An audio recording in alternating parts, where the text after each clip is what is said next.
ہر برگ پکارے گا تجھے پیار سے 100 بار، دامن میں الجھ کے تجھے روکیں گے بہت خار، دامن کو بچاتی ہوئی خاروں سے گزر جا، منزل تیری آگے ہے بہاروں سے گزر جا۔ میری اور آپ کی منزل آخرت ہے۔ اللہ تعالی ہم سب کو آخرت کی تیاری کرنے کی توفیق عطا فرما دے۔ حدیث مبارکہ کے اندر آتا ہے اللہ تعالیٰ کو 2 قدم بہت ہی پسندیدہ ہیں، بہت ہی زیادہ محبوب ہیں۔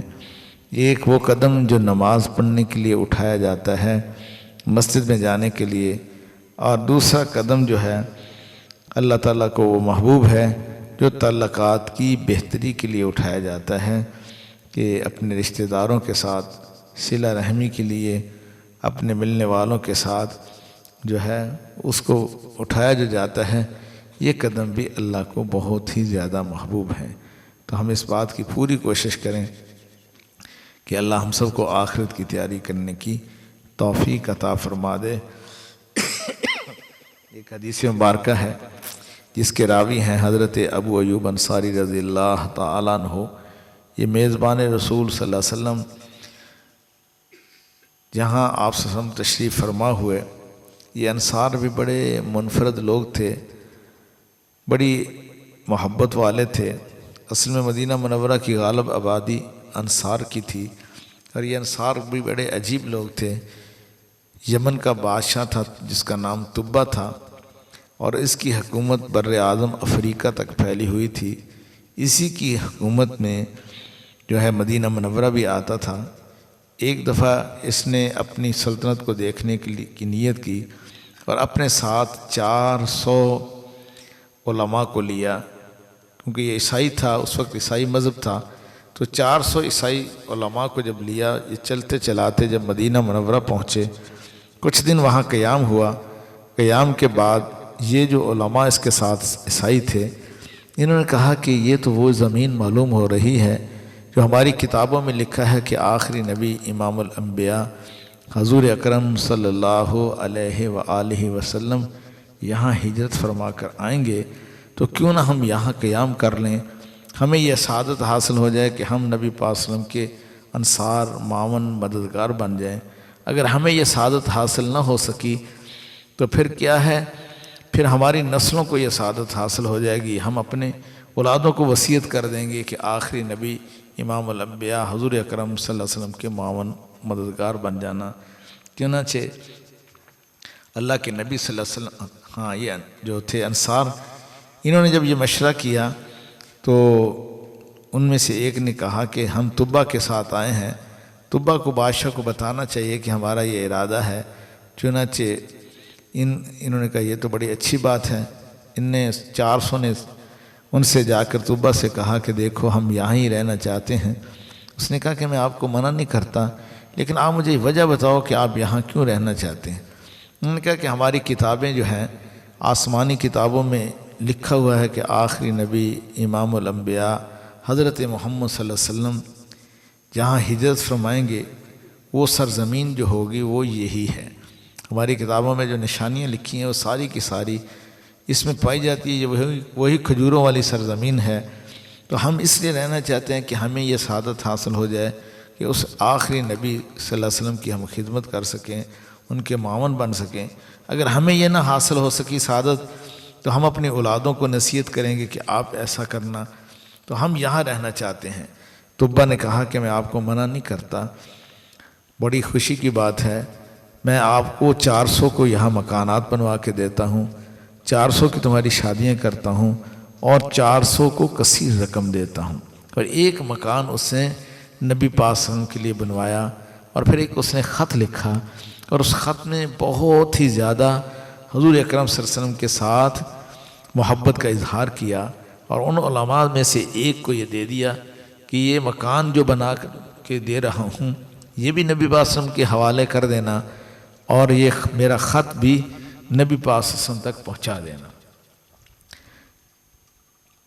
اور یہ انصار جب حج کے موقع پر اللہ کے حبیب صلی اللہ علیہ وسلم دعوت دیتے تھے، مشرکین مکہ بھی حج تو کرتے تھے لیکن ان کا طریقہ اپنا تھا، اسی مینا میں ان کا قیام ہوتا تھا، اور اسی طرح وہ آتے تھے ہر جگہ سے چل کے اللہ کے حبیب صلی اللہ علیہ وسلم دین کی دعوت دیتے اور وہاں یہ کیا کرتے، مشرکین مکہ آپ صلی اللہ علیہ وسلم کے چہرے پر تھوک دیتے اور مٹی بھی ڈال دیتے۔ آج بھی وہ منظر اور نظارہ ہے، اور اسی جگہ جو ہے مینا میں یہ انصار گئے، حضور صلی اللہ علیہ وسلم نے وہاں ان کو بیعت فرمایا۔ آج بھی وہ جگہ موجود ہے، اللہ تعالیٰ نے مجھے اسی جگہ پر مٹی، وہ خاص مٹی بھی وہاں موجود ہے جہاں خلیفہ جعفر بن منصور نے مسجد بنوا دی ہے۔ تو عام لوگوں کو نہیں پتہ۔ ایک دفعہ اللہ تعالیٰ نے ہمیں ایسا موقع دیا کہ حج کے ایام میں ہم اپنے شیخ و مرشد حضرت پیر حافظ ذوالفقار احمد بخشبندی رحمۃ اللہ علیہ، آج کچھ سے پہلے دن دامت برکاتم تھے، آج رحمۃ اللہ علیہ ہیں، ان کی زیارت کے لیے وہاں جا رہے تھے۔ حضرت کا قیام شہر حج پہ تھا، چلتے چلاتے وہاں جب پہنچے تو حج کا تیسرا دن تھا۔ عرب خواتین مرد بڑے زار و قطار رو رہے تھے، تو میں نے جب قریب ہوا ان سے پوچھا، عربوں نے بتایا کہ یہ وہ جگہ ہے جہاں اللہ کے نبی صلی اللہ علیہ وسلم نے انصار کو بیعت فرمایا تھا۔ تو آج بھی وہ جگہ اسی حالت میں موجود ہے۔ خیر، یہ انصار بیعت ہوئے، پھر آپ صلی اللہ علیہ وسلم نے جب فرمایا کہ میں آپ کے پاس آؤں گا ہجرت کر کے، یہ مسلسل صبح سے لے کر شام تک انتظار کرتے رہتے، اس راستے پہ بیٹھے رہتے جو راستہ مکہ مکرمہ سے مدینہ منورہ آتا تھا۔ بالآخر وہ دن آ ہی گیا جب اللہ کے حبیب صلی اللہ علیہ وسلم تشریف لے آئے، اور آپ صلی اللہ علیہ وسلم کا پہلا قیام جو ہوا وہ قباء میں 14 دن یا 24 دن ہوا، اور آپ صلی اللہ علیہ وسلم نے وہیں قیام فرمانے کے فوراً بعد مسجد قباء کی بنیاد رکھی۔ یہ دنیا کی تیسری مسجد تھی۔ پہلی مسجد مسجد الحرام جو حضرت آدم علیہ السلام کی ولادت سے 2000 سال پہلے اللہ نے فرشتوں سے تعمیر کروائی، جسے بیت اللہ کہتے ہیں، اور دوسری مسجد تھی جو حضرت آدم علیہ السلام نے مسجد اقصیٰ کی بنیاد رکھی، اور یہ تیسری مسجد تھی مسجد قباء جو اللہ کے محبوب صلی اللہ علیہ وسلم نے اس کی بنیاد رکھی۔ اور مسجد قباء کی تعمیر کے لیے حضور صلی اللہ علیہ وسلم بنفس نفیس اپنے ان دونوں ہاتھوں سے ایسے پتھر اٹھاتے جو آپ صلی اللہ علیہ وسلم کے سینہ مبارک اور داڑھی مبارک کے ساتھ مس کر رہے ہوتے تھے، وہ اللہ کے حبیب صلی اللہ علیہ وسلم مسجد قباء کی بنیادوں میں ڈالتے۔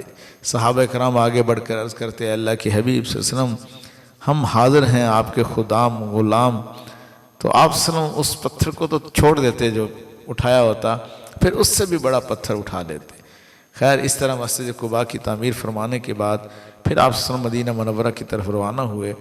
راستے کے دونوں طرف جمعے کا دن تھا، کیا مرد کیا عورتیں کیا بچے سب نکل کے آ گئے۔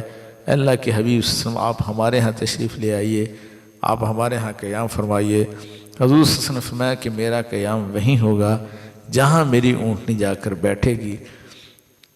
اس میں بھی علماء نے لکھا ہے کہ اگر آپ صلی اللہ علیہ وسلم فرما دیتے کہ میں فلاں کے ہاں قیام کروں گا، تو ہو سکتا تھا کسی کے دل میں آ جاتا کہ اللہ کے نبی صلی اللہ علیہ وسلم نے ہمیں ناپسند فرمایا۔ تو اب اس لیے یہ اونٹنی چلتے چلاتے حضرت ابو ایوب انصاری رضی اللہ عنہ کے گھر کے سامنے جا کے بیٹھ گئی۔ وہ دونوں میاں بیوی تھے، جلدی جلدی آئے اور انہوں نے سامان اٹھایا اور اپنے گھر لے گئے۔ اللہ کے حبیب صلی اللہ علیہ وسلم کا جب وہاں تشریف فرما ہوئے تو اس مکان کا اوپر والا خانہ چوبارہ بھی تھا۔ انہوں نے عرض کیا، اللہ کے نبی اگر آپ نیچے ہوں گے تو ہم چھت پہ چلیں گے تو بے ادبی ہوگی، آپ اوپر تشریف لے جائیے۔ آپ صلی اللہ علیہ وسلم نے فرمایا کہ نہیں، میں نے بار بار مجھے لوگوں نے ملنے کے لیے آنا ہے، تو اس طرح آپ کو تکلیف ہوگی، آپ اوپر لے جائیے۔ اب دونوں میاں بیوی کہتے ہیں کہ ہم جب اوپر گئے تو چھت پہ نہیں چلتے تھے، ہم دیواروں کے ساتھ لپٹ کے چلتے تھے، کیونکہ نیچے اللہ کے نبی صلی اللہ علیہ وسلم ہیں، ہمارے قدموں سے آپ کی بے ادبی نہ ہو جائے۔ اور ہم جب بھی حضور صلی اللہ علیہ وسلم کو کھانا بنا کر بھیجتے تو اللہ کے نبی صلی اللہ علیہ وسلم تھوڑا سا کھانا بچا دیتے، جہاں آپ صلی اللہ علیہ وسلم کی انگلیاں مبارک لگی ہوتی ہم بھی وہاں سے کھانا شروع کرتے۔ تو اس سے معلوم ہوا کہ اگر کسی کے ہاں مہمان جائیں تو کھانا بچا کر بھیجنا سنت ہے، تاکہ گھر کی عورتوں کو تسلی ہو جائے کہ واقعی پیٹ بھر گیا ہے، نہیں تو بندہ سمجھے گا پتہ نہیں بیچارہ بھوکا تو نہیں رہ گیا۔ اللہ کے حبیب صلی اللہ علیہ وسلم کے ایک ایک کام میں حکمت ہے۔ اب اس گھر میں جس میں آپ صلی اللہ علیہ وسلم تشریف لائے تھے، یہ نبی پاک صلی اللہ علیہ وسلم کے لیے ہی تحفہ نے بنوایا تھا، اور حضرت ابو ایوب انصاری رضی اللہ عنہ کے والد کے ذمہ لگایا تھا، اور وہ خط بھی حضرت ابو ایوب انصاری کے والد کے پاس تھا، اور وہ خط پھر انہوں نے فوت ہونے سے پہلے حضرت ابو ایوب انصاری رضی اللہ عنہ کو دے دیا کہ آپ نے نبی پاک صلی اللہ علیہ وسلم کو دے دینا ہے۔